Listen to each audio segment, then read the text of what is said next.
The door I know I locked, I still check every lock twice before I go to bed, sometimes 3 times.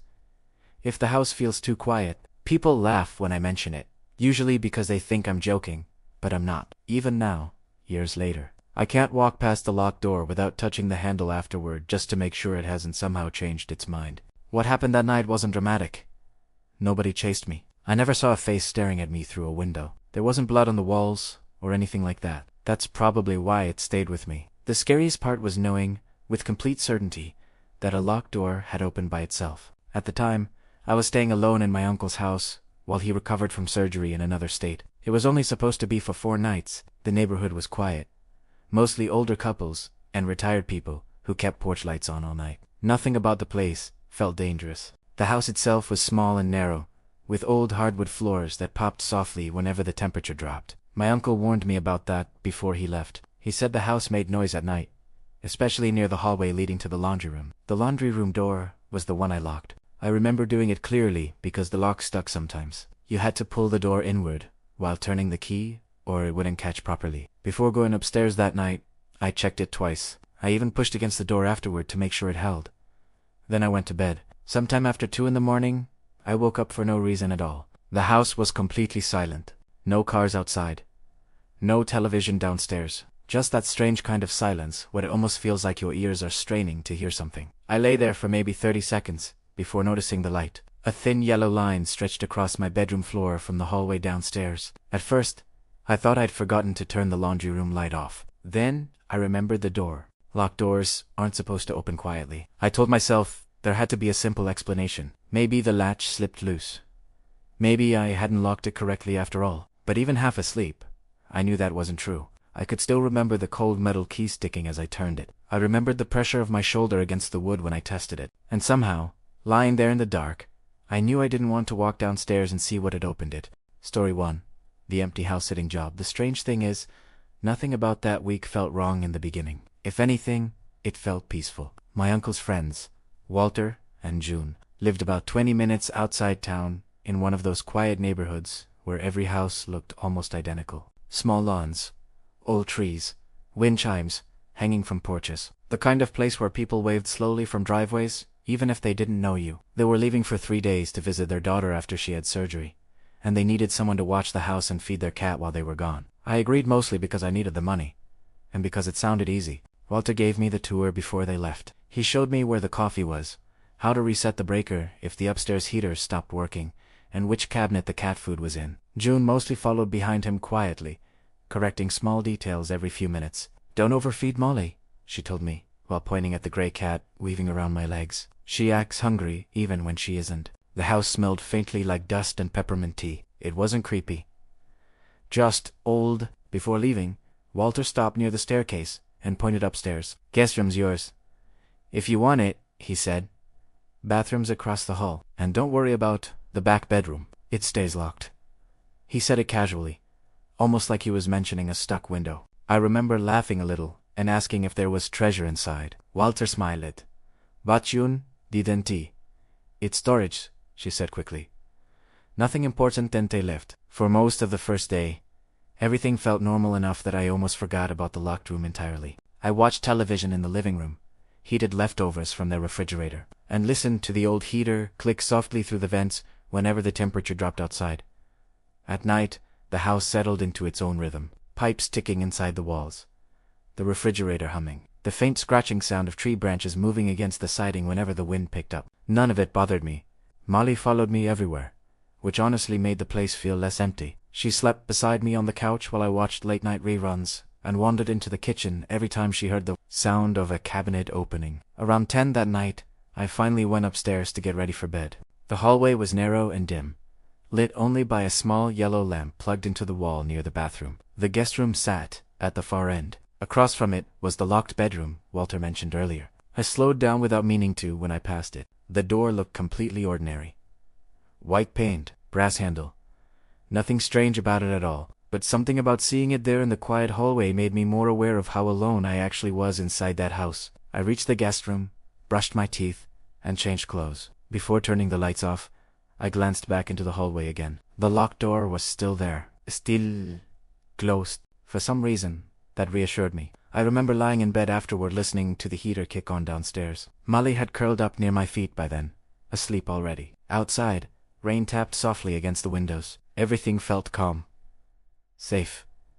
And that's exactly why I noticed it immediately, when something in the house stopped sounding normal. Sometime after midnight, I woke briefly because the hallway floor creaked outside my room. Just one slow creak, like somebody shifting their weight carefully. I opened my eyes and listened, expecting another sound, but the house went completely still again. Molly lifted her head from the blanket at the same time I did. That bothered me more than the noise itself. Cats react to everything, but she usually settled down quickly. This time, she kept staring toward the crack beneath the bedroom door without moving. After maybe a minute, she relaxed and curled back up again. I told myself old houses make noise at night, even when nobody is awake inside them. Except small sounds upstairs. I don't know how long I stayed awake after hearing that floorboard creak. Outside the guest room, long enough for the rain to stop, long enough for the heater to click on twice more, somewhere downstairs. Every time the house settled, I caught myself listening for another sound that didn't come. Eventually, I convinced myself I was being paranoid. I remember turning onto my side and looking toward the digital clock beside the bed. It was a little after 1 in the morning. Molly was asleep again near my legs, stretched out across the blanket without a care in the world. Seeing her relaxed helped calm me down more than anything else. Then I heard movement upstairs. Not outside my room. Above. Italiano. It sounded slow and uneven, like somebody pacing carefully across old wood floors. At first, my half-asleep brain tried explaining it away immediately. I thought maybe Molly had jumped off the bed and wandered into the attic somehow. The sound was light enough to almost make sense. Then I felt her shift beside my feet. I froze for a second and looked down. She was still there, wide awake now, staring at the ceiling. The footsteps stopped. For a while, nothing happened. I stayed perfectly still, listening so hard that my ears started ringing from the silence. The only thing I could hear was the faint hum of the vent near the bedroom door and Molly's tail thumping softly against the blanket. Then another sound came. A quiet scrape. Not loud, just soft enough to make me unsure if I had really heard it at all. It came from the hallway. I sat up slowly in bed. The room suddenly felt colder than before. Maybe the heater had stopped running. Maybe it was nerves. Either way, the air had changed somehow. The hallway light flicked on. I could see the yellow glow appear beneath my bedroom door. For a moment, I honestly felt relieved. A light made things feel normal. Explainable. My first thought was that maybe Walter or June had come back unexpectedly and didn't want to wake me. But then I remembered their car would have been impossible to miss on the gravel driveway. And I hadn't heard the front door open. I climbed quietly out of bed and walked toward the bedroom door, while Molly stayed behind me on the mattress. That bothered me too. Usually she followed me everywhere. This time, she wouldn't move. I leaned close enough to see into the hallway through the narrow crack near the hinges. The upstairs hall was empty. The bathroom light was still off. The guest room across from mine was dark. But farther down the hallway, the back bedroom door stood slightly open. At first I actually thought I was mistaken. I stared at it for several seconds, trying to remember if it had always been cracked open like that. But I knew it had I remembered the brass knob catching the lamplight earlier before bed. I remembered the door sitting perfectly shut. And I remembered what Walter said. It stays locked. The opening was small, maybe 3 inches at most, just enough to show darkness inside the room. I felt this strange pressure building in my chest then. Not panic exactly, more like the feeling you get right before realizing something important is wrong. I opened my bedroom door slowly. The hallway smelled different now. Not rotten or anything obvious, just damp somehow, like cold air after heavy rain. I took a few careful steps forward. The floor creaked beneath me immediately, and the sound seemed much louder than it should have in the middle of the night. Nothing moved.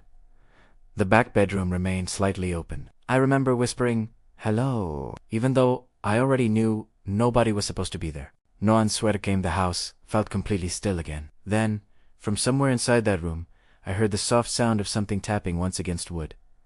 I stopped walking. Every instinct told me to go back into the guest room and lock the door. But at the same time, I couldn't stop staring at the narrow black gap between the bedroom door and the frame. I kept trying to think logically.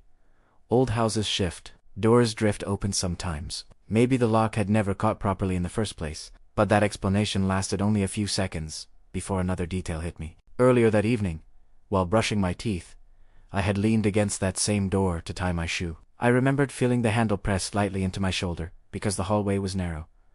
The door A&T moved even slightly. It had felt solid, secured.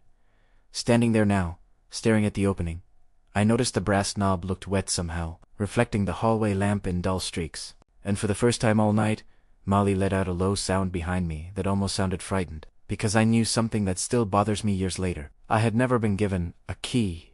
Someone left before I looked. I stood there in the hallway for what felt like several minutes without moving any closer to the door. Part of me wanted to laugh at myself. I was a grown adult staring at a half-open bedroom like it was something dangerous. But another part of me knew fear usually starts before you understand why you're afraid. The hallway felt colder the longer I stood there. I could hear the faint buzz from the lamp plugged into the wall beside the bathroom. Somewhere downstairs, the heater clicked softly again, followed by the sound of air moving through the vents. Then I heard it. A cough.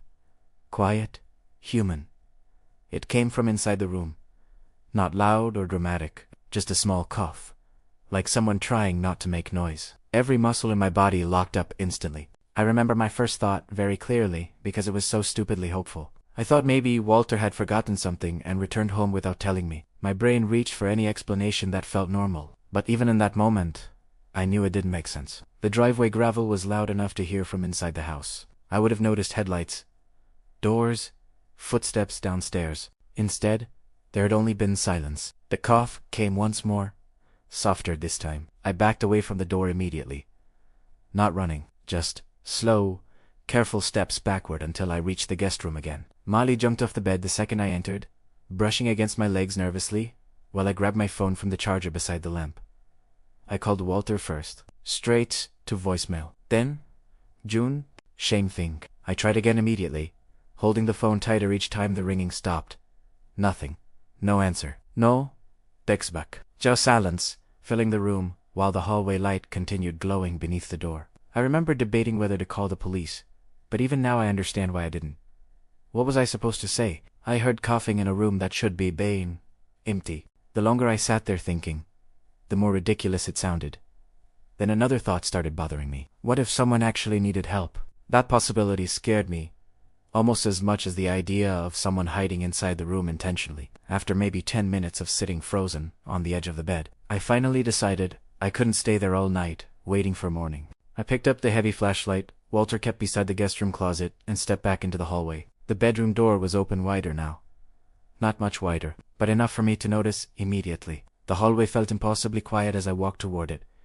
I could hear my own breathing. The flashlight trembled slightly in my hand, no matter how hard I tried holding it still. When I reached the doorway, I stopped again. The room beyond was dark, except for pale moonlight coming through the far window. I pushed the door open fully. Nothing happened. No movement. No voice.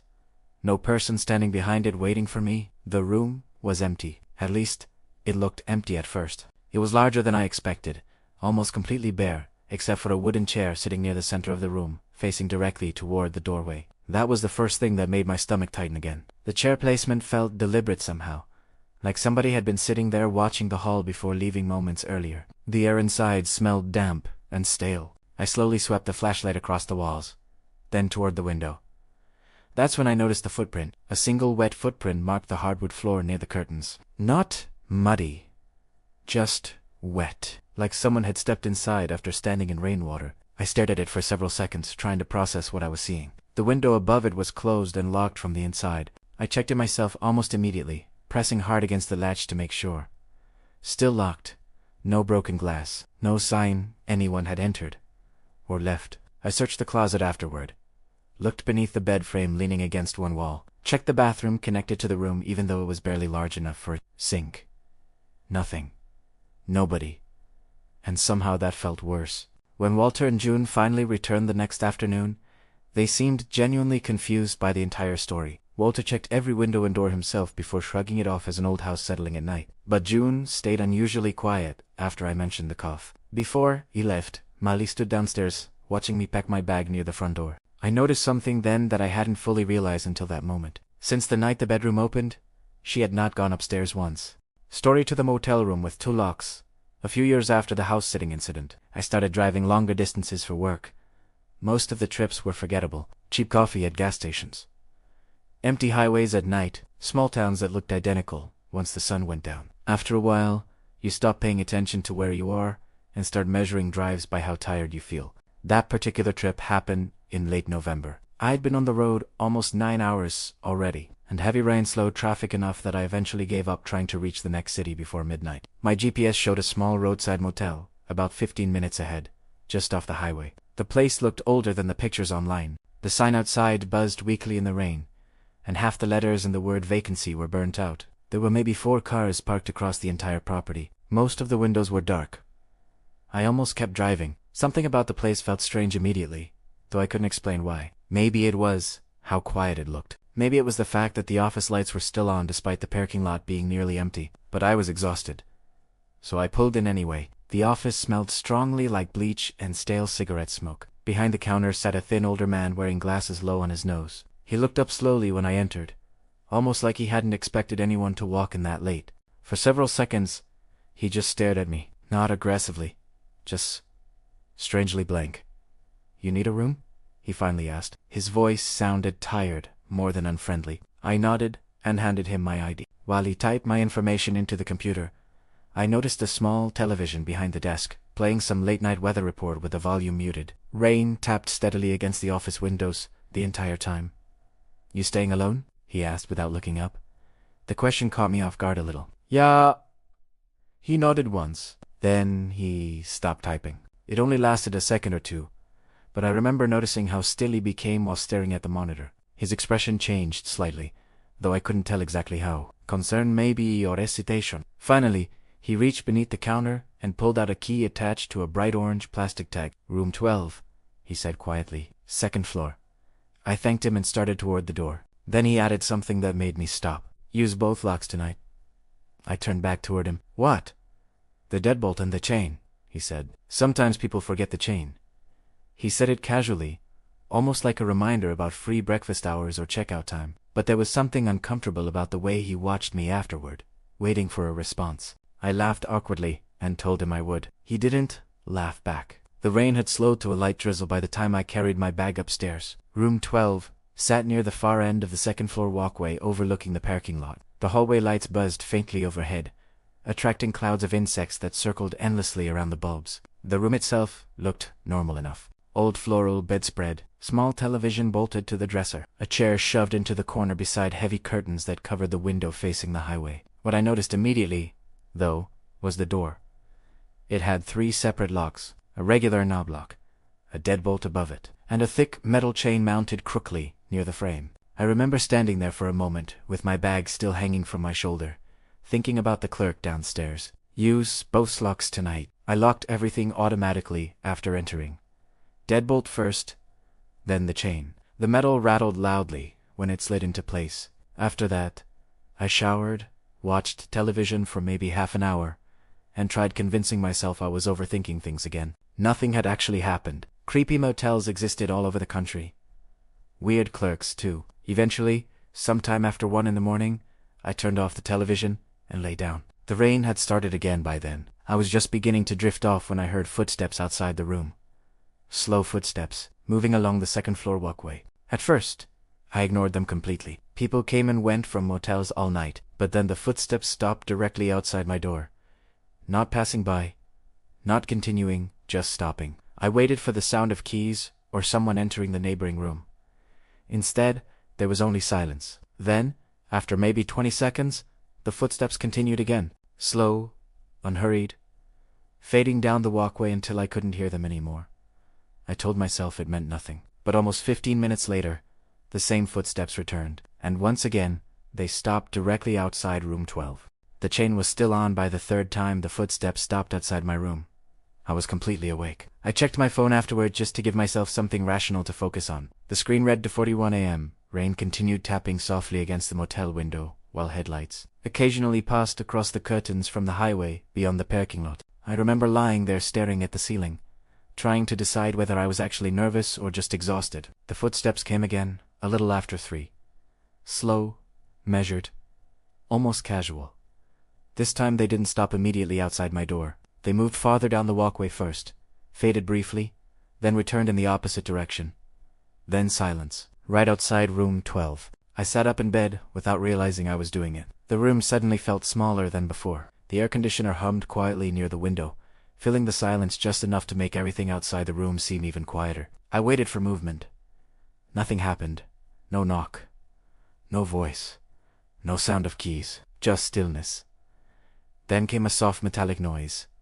Very small, but unmistakable. The sound of someone touching the door handle carefully. Every muscle in my body tightened immediately. The handle moved once.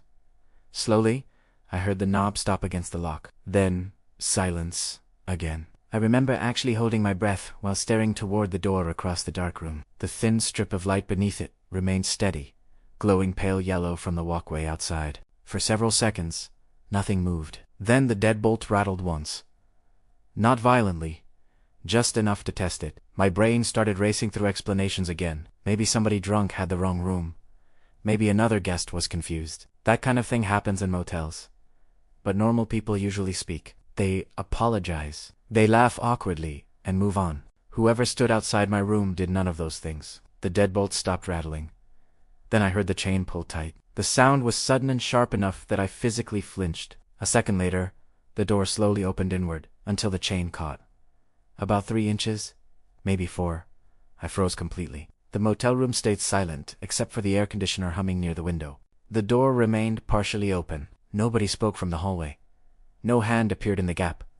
Nothing moved at all. I kept expecting someone to mumble an apology or quietly shut the door again after realizing their mistake. Instead, the opening stayed exactly where it was, held by the stretched metal chain. And from the other side of the door, I heard breathing. Slow breathing. Close enough that whoever stood outside had to be leaning near the opening. I remember the exact feeling that hit me then because it didn't feel like normal fear. It felt heavier somehow, like the realization that something was happening outside the rules of normal human behavior.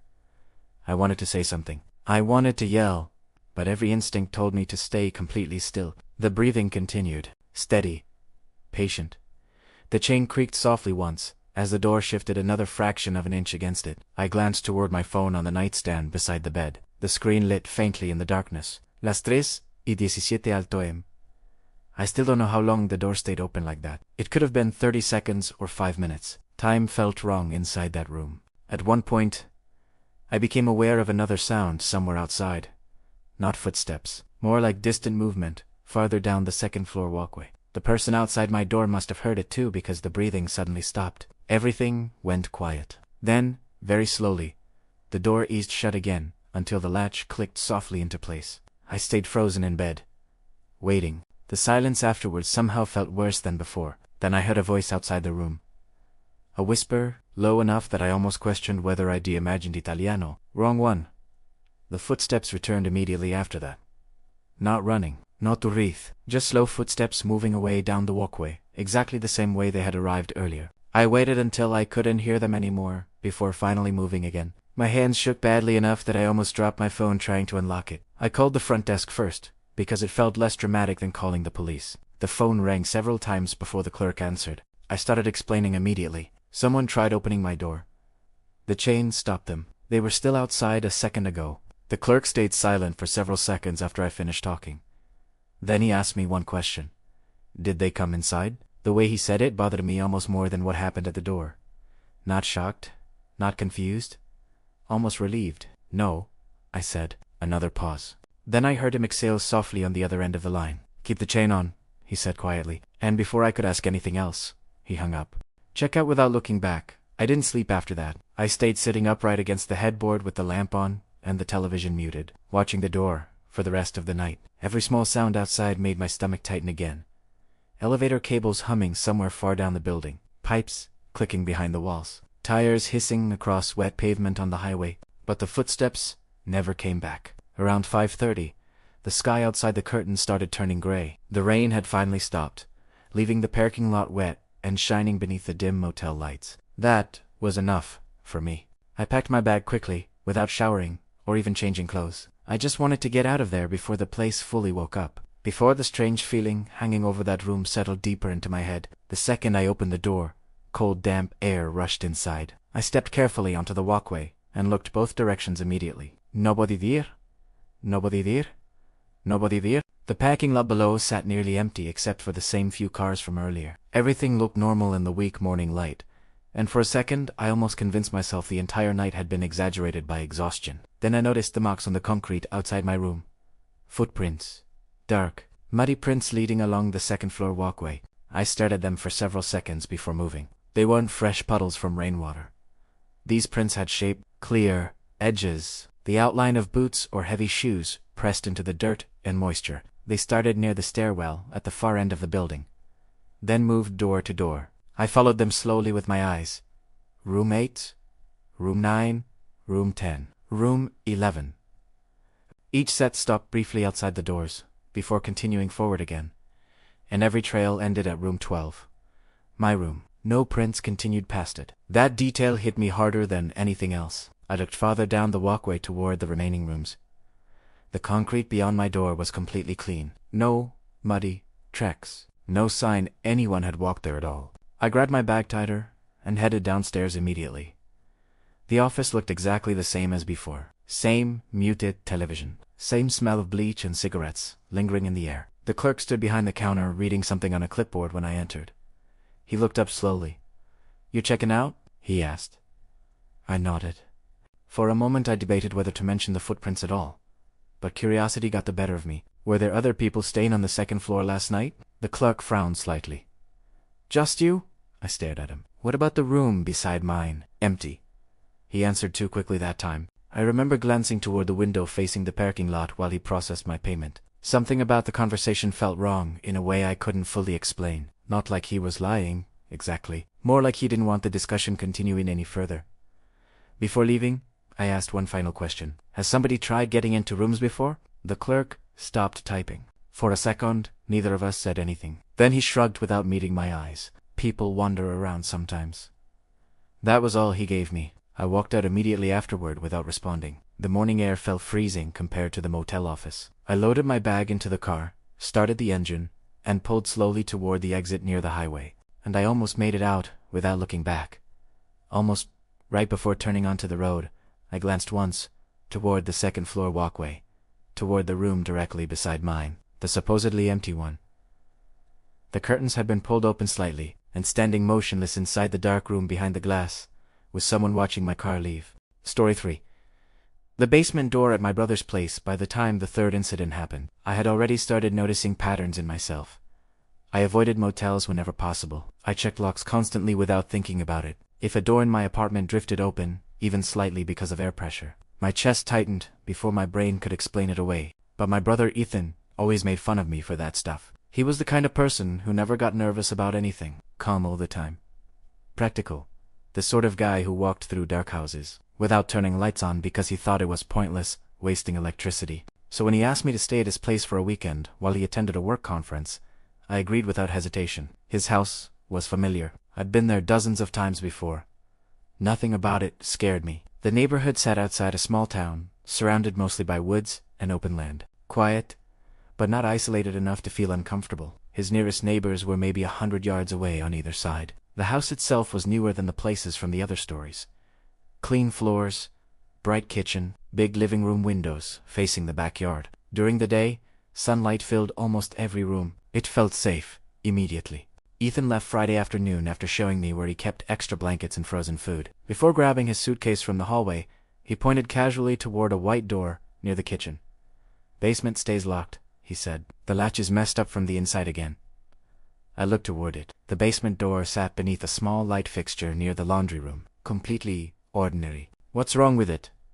I asked. "If it shuts all the way, it sticks," he said. "You basically have to shoulder the thing open afterward." He laughed while saying it. "Honestly, I should probably just replace the whole door." Then he left. The first night there felt completely normal. I ordered food, watched basketball in the living room, and spent most of the evening stretched out on the couch with one of Ethan's dogs asleep near my feet. Around midnight, I locked the front door, checked the windows automatically out of habit, and headed upstairs to the guest bedroom. Before going to bed, I noticed the basement door downstairs one last time. Locked. Shut. I remember that clearly, because the deadbolt above the handle reflected light from the kitchen. At some point during the night, a storm rolled in. I woke briefly once because of thunder shaking the windows. Rain hammered against the roof hard enough to drown out almost everything else in the house. I checked my phone, saw it was a little after 2 in the morning, then rolled over and went back to sleep. The second time I woke up felt different. The storm had passed by then. The silence afterward was what pulled me awake. No rain, no thunder, no wind. Just complete stillness filling the house. I opened my eyes slowly, still half asleep at first. For several seconds, I couldn't figure out what felt wrong. Then I realized I could see light downstairs. A pale yellow glow stretched faintly across the upstairs hallway outside the guest room. I sat up immediately. Ethan always turned every downstairs light off before bed. He was obsessive about it. At first, I assumed maybe I forgot one myself earlier that night, but as soon as I stepped into the hallway, I understood why the silence had bothered me. One of the dogs stood at the top of the stairs, completely motionless, staring downward, not barking, not growling, just frozen there. I walked slowly to the railing and looked toward the first floor. The kitchen light was on, and below it, near the laundry room, the basement door stood wide open, not cracked, not partly, wide open enough that I could see darkness descending beneath the house. I stopped moving instantly. The strange part wasn't just the door itself. It was the fact that I could still remember Ethan locking it earlier that evening while joking about the broken latch. I remembered hearing the deadbolt click into place from the living room, and somehow, standing there in the silence at nearly 3 a.m, the open doorway looked wrong in a way I still can't fully explain. Like something had come through it recently. The voice below the stairs. I stayed at the top of the staircase for several seconds. Without moving, the basement opening sat below the kitchen light, like a hole cut into the floor. From where I stood, I could only see the first few wooden steps before darkness swallowed the rest. The dog beside me still hadn't moved either. Its ears stayed raised forward, body stiff, eyes fixed on the basement doorway. I whispered its name softly, trying to break the tension somehow. Nothing. The dog ignored me completely. That was the moment fear really started settling in. Animals react to things before people do. Every instinct in my body told me to wake fully up, grab my phone, and leave the house immediately. Instead, I started downstairs. Slowly, carefully. The wooden steps creaked beneath my feet as I descended toward the kitchen. I remember noticing how cold the downstairs felt compared to the bedroom upstairs. The storm had passed hours earlier, but the air inside the house felt damp somehow, almost like a window had been left open. When I reached the bottom step, I stopped again. The basement door stood wide enough open that I could now see the railing leading downward. The light from the kitchen reached only a few feet into the stairwell before fading into darkness. I stared into it for several seconds, listening. Nothing came from below. No movement, no footsteps, no sound at all. Then I heard my name. Quiet, almost gentle. Evan. I froze instantly. The voice came from somewhere beneath the stairs. Not loud enough to echo, just soft enough that I questioned whether I'd actually heard it. But I knew I had. There was no mistaking it. It sounded human. Calm, and familiar in a way that made my stomach tighten immediately. For one stupid second, my brain actually tried convincing me it was Ethan downstairs somehow. Maybe he came home early. Maybe he forgot something before leaving town. But the voice had not sounded awake. It sounded careful, like someone trying not to be heard. I took one step closer to the basement doorway before stopping again. Something suddenly occurred to me then. That felt far worse than the voice itself. If someone had entered the house, how had they gotten inside? I turned immediately toward the front door across the living room. Still locked. The deadbolt remained turned exactly the way I left it before bed. Even the chain lock hung in place against the frame untouched. A heavy feeling settled into my chest. After seeing that, I checked the back door next. Locked it. Every window I could see from the kitchen remained shut. The dog finally moved then, but not toward the basement. It backed slowly away from the stairwell, while staring at the open doorway the entire time. I grabbed my phone from the kitchen counter and opened Ethan's security camera app. He had cameras covering the driveway, front porch, and backyard. I figured maybe I'd see someone entering earlier during the storm. At first, the footage looked normal. Rain crossing the driveway, lightning flashing across the yard. Empty porch. Then I noticed the timeline near the bottom of the screen. There was a gap in the recording, exactly 11 minutes missing. The footage jumped from 2:08 a.m. to 2:19 a.m.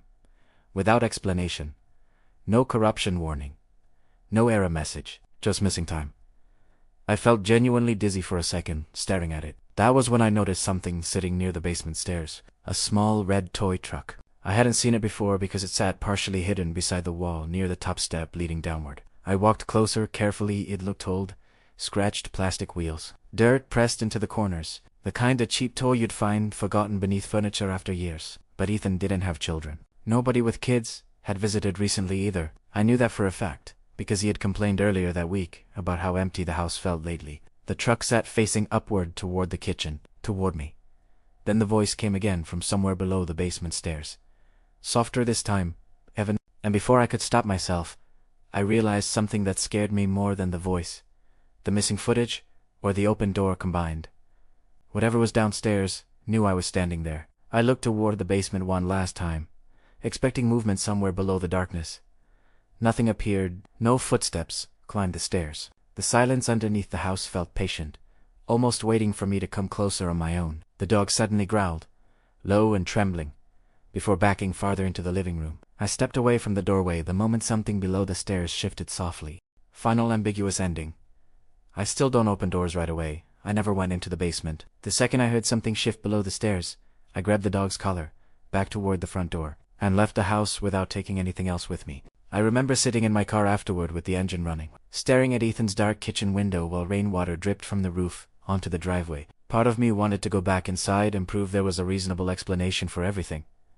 But I didn't. Ethan returned the following afternoon. I told him most of the story, though not every detail.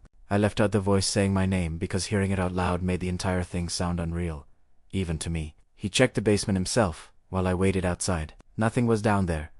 No broken windows. No signs of forced entry. No toy truck. The basement door still stuck exactly the way he said it did too. He actually had to slam his shoulder into it from the inside to force it back open while showing me. The security camera footage still contained the same missing 11 minutes. Neither of us could explain that. Afterward, Ethan tried joking about the whole thing, but I could tell he was unsettled too. A week later, he replaced the basement door completely. New frame, new lock, motion lights outside the house. He never admitted being scared, but he changed the door anyway. That's the thing about experiences like these. People always assume the fear comes from seeing something impossible. It. The worst part is usually the small detail you can't explain afterward. The locked room opening upstairs, the motel door slowly pulling against the chain, the basement voice somehow knowing my name. None of those moments were dramatic while they happened. There were no monsters standing in the light. No violent attacks. Just the feeling that normal rules had quietly stopped applying for a few minutes. And somehow that stays with you longer. Even now, I still think about certain details at random times. The wet footprint near the upstairs window. The motel clerk asking if they came inside, before asking if I was okay. The toy truck pointed toward the kitchen like somebody had left it there deliberately for me to notice. I've spent years trying to convince myself those events were unrelated. Different places, different people, different explanations. Maybe somebody really had been hiding inside Walter's house. Maybe the motel visitor was drunk or confused. Maybe exhaustion and storm noise twisted my memory at Ethan's place. I still repeat those explanations sometimes, because they help me sleep. At least a little. But there's one thing I've never been able to fully explain away. Every incident started the same way, with something that should have stayed closed opening quietly on its own. That's why locked doors bother me now. Not because they keep things out, because sometimes they don't. Sometimes a locked door opens anyway, slowly enough that you notice it happening before you understand why. And once you experience that feeling a few times, you start looking at every closed door differently afterward. You start wondering what existed on the other side before it opened, or whether something noticed you first. These days, whenever I stay somewhere unfamiliar, I still check every lock before bed. Deadbolts, chains, windows, closet doors. I know it sounds obsessive, but routines make people feel safer, at least until something interrupts them. And I never open doors right away anymore. If I hear movement outside my apartment at night, I wait first. If someone knocks unexpectedly after midnight, I stay quiet. Sometimes I even catch myself staring at the narrow strip of darkness beneath my bedroom door before sleeping, listening for sounds that probably are not there. Most nights, nothing happens. Most nights, the locks stay exactly where I left them. I stood there listening, waiting for the handle to move again in the darkness. But 3 nights ago, just as I was turning the hallway light off before bed, I heard the slow metal click of my bathroom door unlocking by itself.